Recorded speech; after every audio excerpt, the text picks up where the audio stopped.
Hey everybody, welcome to Inbound Now episode 5. I'm joined here with a very special guest today, Mr. Christopher S. Penn. Chris is the Vice President of Strategy and Innovation over at Blue Sky Factory. He's an avid blogger and podcaster, appearing on a number of different shows, including Media Hacks by Mitch Joel, and his own show, Marketing Over Coffee. So welcome, Chris. Thank you. Thanks for coming on the show. I wanted to get you on here to talk today a little bit about podcasting for business. And then we'll dive into some email marketing best practices because you work at Blue Sky Factory, an email provider. And then you shared an invaluable Twitter tip on your blog a couple months back, and I wanted to talk about that as well towards the end of the show. So yeah, let's get into it. Okay. So let's start with podcasting. So you took two things that I love in life, marketing and coffee, and combined them into one thing, which I thought was awesome.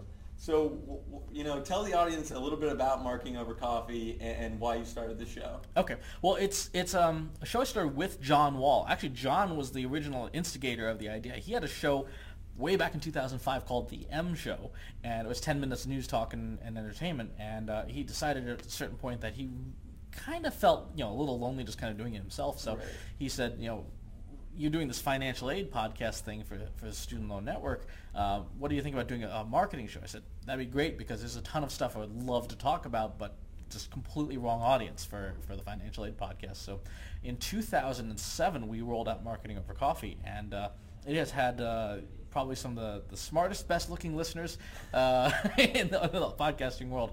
But no, it's a great audience. Probably about 10,000 people listen, okay, cool. Which is nice. And when we look in our database, it's really interesting. I mean, we see a lot of Fortune 50 C-level folks who are tuned in, subscribed to it, to it or the newsletter, and it's pretty amazing. Right, and you use that that demographic. You actually sell advertising for the show. Yes. So you monetize it. Yes, we do. Okay, cool. We have been very, very fortunate and very lucky to have advertisers. We have 2 advertising slots per quarter, and it's $5,000 per slot. And we've had those slots filled consistently since the show started. Okay, cool. I mean, yeah, the show's great. I've been listening to it for well around 3 years now, and it actually inspired me to get into the podcasting game. Great. Try it out there, and now I'm doing this video podcast. So, and I'd like to thank you for that. For the inspiration to get out there and do it. So when you're making the content for the show, when you're coming up with the show with John, what's kind of the process around grabbing the content and kind of getting it all together ready for the show? John and I typically via email kind of look at what's happened in the last week or so in marketing and or the stuff that's on our minds, and then we just show up at Dunkin' Donuts. It's a real donut shop. It's right on the Natick Framingham line. If there's a Firestone dealership on 9 East, and we've been going there. We were at 5:30 in the morning on Wednesdays, but then I changed jobs about a year ago, and my commute got much shorter, so now we have the luxury of 7 a.m. recording, which is lovely. And we just bang out the show there. Then it's cleaned up in post-production a little bit and stuff. We keep all the ambience because there's nothing quite like hearing the staff swear at the customers in Brazilian Portuguese. So unless you speak Portuguese, you don't know what's going on. And then it's published every Thursday. Okay, cool. So, and do you think publishing every week is pretty important, keeping consistent with that content? It's not the weekly schedule that matters, it's the consistent expectation of time. One of the things I ask people, and this is kind of funny, and when I do presentations in conferences, is I say, okay, how many people remember when Seinfeld was on? And consistently, about a third of the audience always goes, Thursdays at 9 and stuff. And I'm like, why do people know this 14 years later? The show hasn't been on since 1997. And it was content we wanted, and we knew when we wanted it. And so for a lot of media producers who kind of do things, haphazardly, and publish whenever they have something to publish, that's fine. But if you want to have that kind of predictable reaction, you do need to have a schedule of some kind. It doesn't have to be weekly, but it has to be predictable. Right, because your audience expects that. That's right. Okay, cool.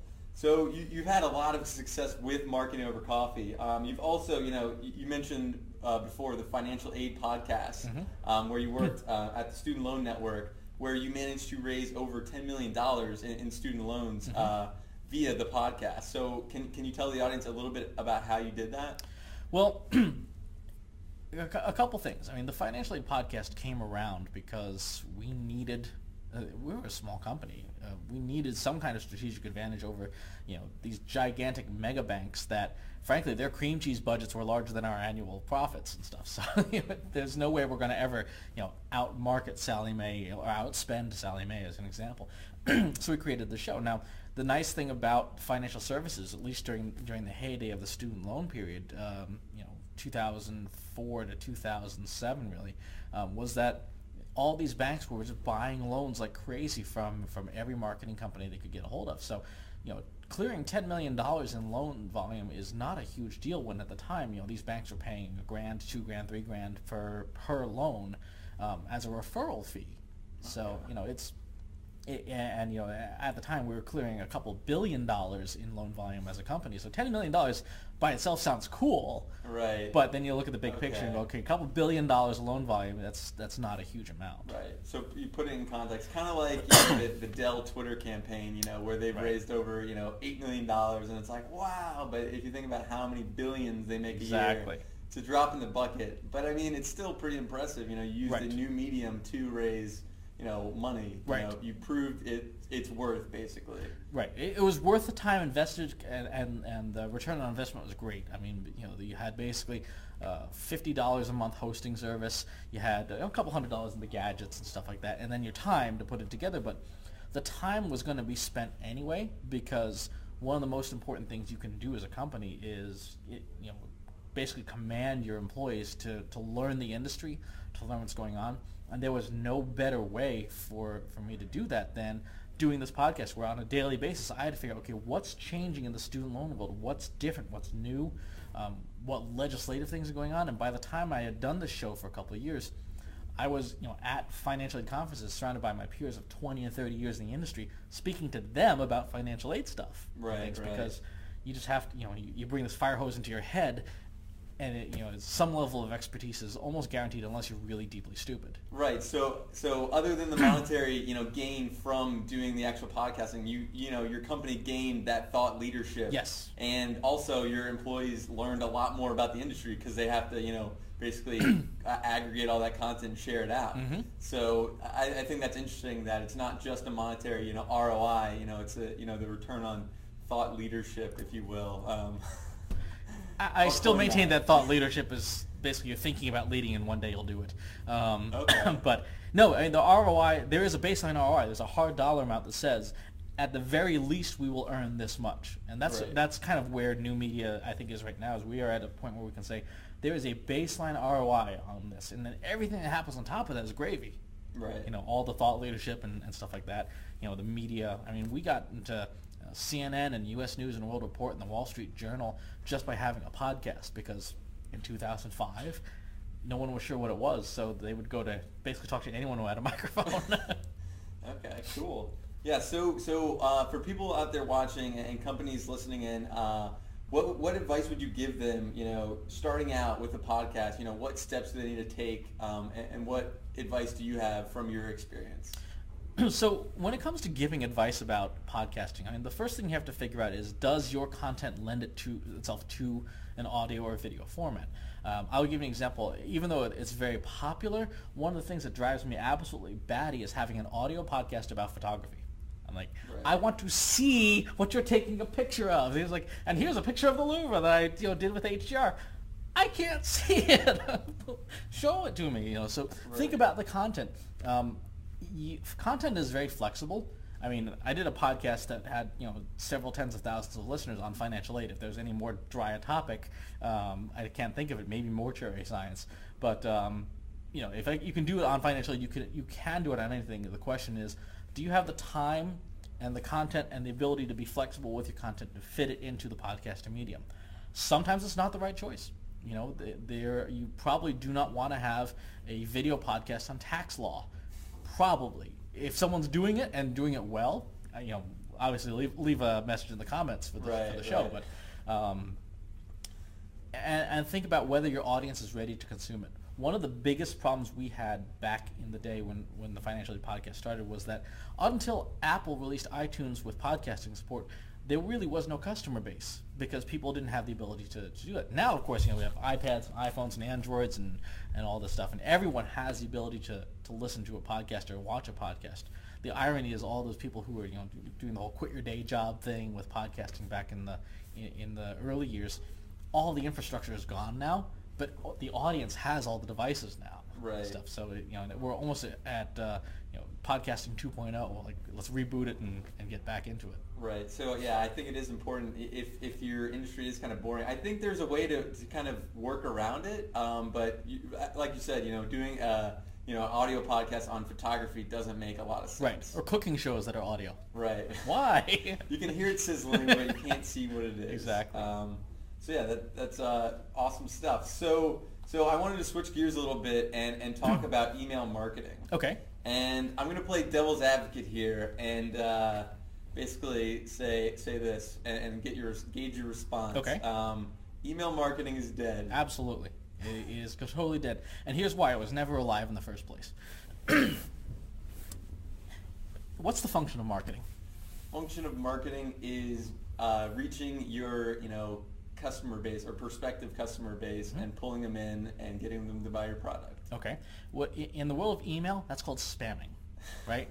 Because they're not your customers. You don't have an existing business relationship. So if you just start emailing millions of people, you will be called a spammer, rightfully so, right? You have no permission to email these people. So if the primary function of marketing is to drive leads and to bring people to the table, email can't do that. So there is no such thing as email marketing. Email itself is a really good sales tool. It's two things. It's a way to keep people coming back. So if they're a little bit engaged, that you can deepen that engagement and get them coming back. Come to our webinar, read our newsletter, enjoy our content, buy something. And it's also what I call an alternative sale. So there will be a certain percentage of your audience that they're not good customers. They're not going to be good customers. They have no budget, they have no authority, they have no need, they have no time frame. They're unqualified to be customers.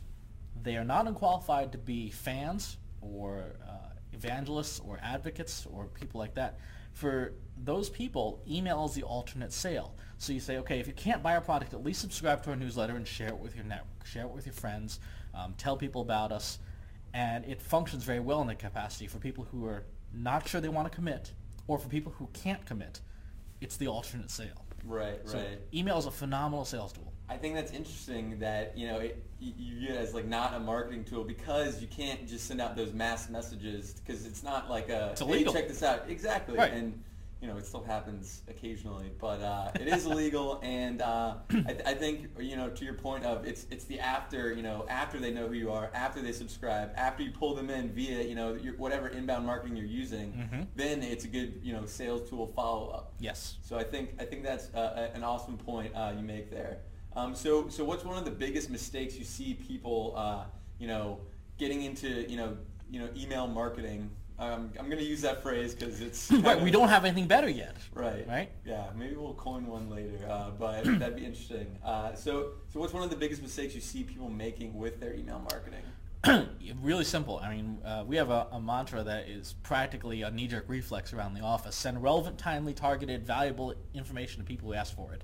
If you screw up on any one of those things, you're doing it wrong. If you send stuff that's not relevant, it's not timely, it's not targeted, it's not valuable most of all, to people who did not ask for it, you're doing it wrong. You need to send stuff that, if you're an inbound marketing company like HubSpot, you probably should not be sending, lemonade product emails to people. If you're an inbound marketing shop and you want to work with prospects, you probably shouldn't send them an email 7 months after they subscribe to your newsletter. You have to be. I subscribe.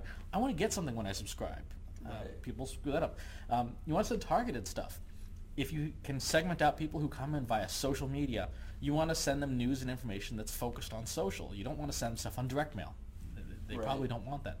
And the biggest one, the one that everyone gets wrong at a certain point, because we treat email like a commodity, is valuable. Your content has to be valuable. It has to, in some way, provide entertainment, education, some kind of actual tangible value in order for people to want to keep reading it. Two of my favorite examples. Peter Shankman runs this service called Help a Reporter. Right. He's going to be on the show on an upcoming episode. He has content that is so valuable. It's free opportunities for earned media that is so valuable that he gets angry emails and tweets and messages when his newsletter is an hour late. That's the kind of value you want. Something where people will be angry at you when your stuff isn't there.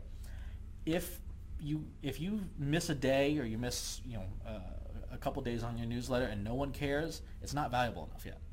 Right. I think another person who has a pretty valuable newsletter list would be Chris Brogan. He spends a lot of time crafting that content that's specific to the newsletter and not just an aggregation of all his blog posts and stuff. Right. So I think that's important to kind of give different content. Give them a reason to subscribe to your newsletter, other than subscribing to your blog and your Twitter feed. Just make it different. Yes, with the caveat that, especially when it comes to podcasting and new media, you want to have the email option. When I was doing the Financial Aid podcast, I increased my audience by 25% overnight, literally one day to the next, by having a subscribe by email option to it, so people could get the a link to the MP3. Now you would think, why in the world would you ever do that? That's not what it's for. Right. But there's a certain percentage of the audience said, we know email, we understand email, we get it. In my case, it was financial aid officers, folks who are outside of the demographic of the college student, but they're very influential in the process. Put that email box, boom, they're on the list. They're like, oh, this is great. Can I share this with my students? Well, of course you can share my marketing messages with your students. But that's the power of email. Is if you're careful with it and you provide value, people will love you for it. Right. And I think email is kind of like you said, it's the entrenched. Everyone's used to it. It's been around for so long that people are so used to getting content that way. And I think providing that if they don't have an iPod or they don't know how to use iTunes or what have you, make it easy for people to subscribe. And I think that's kind of the takeaway there. Yep. That, and with email too. The thing that's funny about email is that it is truly a public utility. It's got a separate set of protocols. No one owns email, right? So you build your database. Jeff Pulver is famous for saying you live or die on your database. You build your database, you have it, you own it for as long as you're in business. There is absolutely no guarantee that today's Facebook won't be tomorrow's MySpace. Right. That Twitter will still, as we all know, it will suddenly just stop working.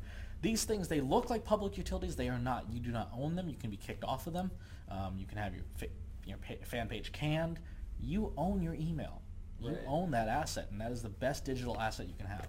Definitely. And I think I brought that up on past episodes, and I think I heard it from you on Marketing Over Coffee, so there you go. So what are your thoughts on people doing lead nurturing or drip email campaigns to kind of keep people engaged while they're maybe not ready to buy, but maybe in the future they will be? It's probably one of the biggest no-brainer things you can do. Provide valuable content to people.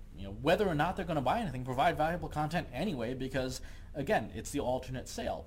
If they're not going to buy, that's fine. If they share it with 20 people who will buy, there you go. You've paid for it. More than the investment in it. It's unless you actually are selling toasters in retail. There is not a lot to be gained from just a constant stream of buy messages. There is a lot to be gained from education and entertainment in all the marketing channels, not just email, but Twitter and Facebook and all these things. If you can provide people with stuff that they consistently find valuable, they will buy from you, because at a certain point, you gain presence of mind. You gain mind share. And if the need arises for them, you don't have to do demand generation then. They are, as soon as they think, I need inbound marketing help, who should I call? I'll just go call HubSpot. I get a newsletter. I just need an email marketing service. I'll just call Blue Sky Factory. There is no one else in their brain. Right. So if the idea of a lead nurturing campaign or a drip campaign is very short-sighted. Create good stuff all the time, and people will naturally just come back to you because, hey, where do I get my good stuff from? Oh, I'll just go to David. He knows his stuff. Right. So yeah, it's staying top of mind and providing that valuable content. So they're like, oh yeah, so I do need an email solution. I'm going to call Blue Sky Factory because they help me out with so much stuff, and they help me kind of decide how the best practices and what have you. So I think that's super important and really something that we want to stress here is you want to keep top of mind, so when they are ready, they're going to thank you for it and come back. So. Right. Ideally, you want to be synchronous in people's mind with the term that is your expertise. I mean, if you say inbound marketing to someone, you want them to have the reflex reaction. Oh yeah, HubSpot. Right. I say email marketing. Oh yeah, Blue Sky Factory. You say Twitter. Who do you think of? You say Facebook. Who do you think of? Yeah.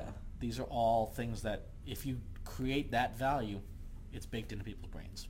Absolutely. So there's a lot of industry buzz now about tying email marketing to social media. So how are you seeing companies do this, and what are some tips that you can give people that are trying to tie the two together? At the most basic levels, and this is something that you'd be surprised how many companies don't do it, is tell people that you have a social media presence. That's an obvious thing, but people don't do it anyway. Tell them that you have a Facebook account and what you'll get by going over there, and you have a Twitter account and what you get by following someone on Twitter. And then there's functionality in most providers, and we have it. Share with your network. Share this content with your social network. If it's valuable, people will do it anyway, but make it easier for people to do it. Right. Like for example, in our tool, Publicaster, we have a little set of share buttons. And then what I do that works really well for me, and I've done this with Marketing Over Coffee, and I've done this with my personal newsletter, is I will give you incentives for sharing. We had 5 free tickets to the Inbound Marketing Summit for the people who share the Marketing Over Coffee newsletter the most. We had and you can measure this inside of our tool, we had a 282% growth in audience by having a share with your network thing that had an incentive tied to it. People saw it and said, yeah, I want a $700 ticket. What do I have to do? Oh, click Twitter, share on Twitter, click share on Facebook. Okay, I'll do that. Yeah. I do this thing in my own personal newsletter that is totally free. It seems like the silliest thing in the world. Every newsletter, I measure who shared, you got the most new eyeballs and then the most new clicks via social media, by sharing it with their networks. And I feature them in the little section, things that you did. And people can have their little Twitter icon and their name and lights and the link to their website. And I tell my audience about some of the more prominent members, but they get prominent by sharing that with their networks. So the incentive is share this and you'll get your time in the spotlight. Right. The inbound marketing example, I actually won one of those tickets, and thank you for that. You're welcome. It was incentivize people to share your stuff, and people will. I think that's an awesome tip, and incentivizing your list to share it and to follow you. Just saying, hey, we're on Twitter. Follow us on Twitter for the latest news on industry X, Y, Z, or whatever is really a powerful thing, because people are opening your emails, and if they don't know you're on Twitter, or they don't really want to search for you to find you, it's just an easy way to do it. Yep, and also do a little bit of research. One of the easiest things you can do is take 1,000 of your email addresses, create a brand new Gmail account, fresh and new, load those in 1,000 as contacts, and then go network by network. Sign up on Twitter, sign up on Facebook, sign up on LinkedIn. The first thing all those services do is say, connect us with your Gmail account, and it will tell you how many people out of that 1,000 are on Twitter or Facebook or LinkedIn or whatever. Right. If it's 0, then obviously you don't need to spend a whole lot of time there. But if it's, out of 1,970 are on Facebook, you probably should have a really big share this on Facebook button, in your newsletters, because that's where your audience is. Definitely. And you can do that by just searching with someone's email address that signs up on your list, like plug it into the Facebook search box, see if they're there. Yeah, exactly. So I think that's a great tip as well. So on your blog, ChristopherSPenn.com, Awakening Your Superhero, you wrote a couple months back on 3 nearly guaranteed money-making words to use on Twitter. And those would be recommend, suggest, and anyone. Can you explain? One of the things that is sort of like social media 101 is listen. And people are like, well, what do I listen for? Well, start with your keyword list. But one of the most simplest, most powerful terms people will use is, hey, can anyone recommend a service that does X? Can anyone recommend an inbound marketing service? Can anyone recommend an email marketing service? These are questions you should be listening for. These are easy softballs that you can bat out of the ballpark. If someone says, hey, can anyone recommend an email marketing service? We have one of our director of community, DJ Waldo, is usually within 10 minutes we'll say, hey, here we are. How can we help you? What are you trying to do and stuff. These people are asking these questions every single day on every single social network. You have the latest one, Quora, which is the newest shiny object, where people are still saying, can anyone recommend? Right. It doesn't have to be just on Twitter. It's on any social network. People are saying, can anyone help me understand X? And if you are that resource, you've automatically identified someone who is interested and has displayed very publicly their intent to, if not buy, at least learn more. And that's the fastest way to gain mindshare with folks is to be there. Both Chris Brogan and Greg Cangelosio, our CEO, live by the mantra: be there before the sale. Right. Be there if people just need help. Be there as part of their network, as part of their community. So again, when they go, okay, now I've learned a bit about email marketing or inbound marketing. Now I'm ready to buy. There is no question who they buy from. Right, exactly. I mean, so just searching those social media, and search.twitter.com basically is an invaluable market research tool. Yep. And using these advanced search strings like, recommend like space email marketing space question mark and then minus HTTP. I'll put this in the show notes because it's kind of but basically that'll filter out who's actually looking for suggestions or right. recommendations on product, whatever your keyword is. And it's like you said, a great way to just, hey, raise your hand and say, hey, we're here. Do you have any questions? Do you need any help with, not jumping in and saying, hey, we'll sell you it right now, exactly. but, helping them out and, nurturing them down to that, purchasing state. So exactly. I thought that post was awesome, and I actually set up my entire Hootsuite with a bunch of different search strings for different things that I'm looking for. So you want to take that to up a notch. Subscribe to those searches in Google Reader. Okay. And then you'll get, in Google Reader, there's a little show details link. Click that, and you can see how many people ask that question over a 30-day period. What day of the week do they ask it on? What time of the day do they ask it on?